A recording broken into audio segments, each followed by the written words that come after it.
भाजपच्या जिल्हाध्यक्षांची बनावट यादी सध्या व्हायरल होते। 81 जिल्हाध्यक्षांची बनावट यादी व्हायरल झाली असून बनावट यादीवर विश्वास ठेवू नये असं आवाहन रवींद्र चव्हाण यांनी केलं। सोशल मीडियावर भाजप जिल्हाध्यक्ष 2025 या नावानं फिरणारी 81 जिल्हाध्यक्षांची यादी बनावट असून तिच्या पक्षाशी खरतर कोणताही संबंध नाही अशी माहिती भाजपचे महाराष्ट्र प्रदेश कार्याध्यक्ष रवींद्र चव्हाण यांनी अधिकृत निवेदनाद्वारे दिली। पक्षाचं संघटन पर्व सुरू आहे।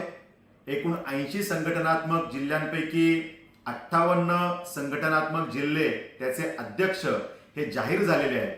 अजूनही 22 अध्यक्ष निवड होण्याची प्रक्रिया सुरू आहे आणि त्यामुळे 22 अध्यक्ष अजूनही प्रलंबित आहेत।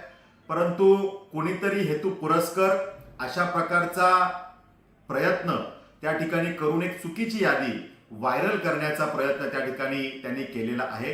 याचा पक्षाशी काहीही संबंध नाही आणि जे कोणी या विषयात अशा चुकीच्या गोष्टी करतायत किंवा खोट्या पद्धतीनं या याद्या व्हायरल करण्याचा प्रयत्न करतायत त्यांच्यावरती गुन्हे सुद्धा दाखल करण्याची प्रक्रिया आम्ही त्या ठिकाणी करीत आहोत।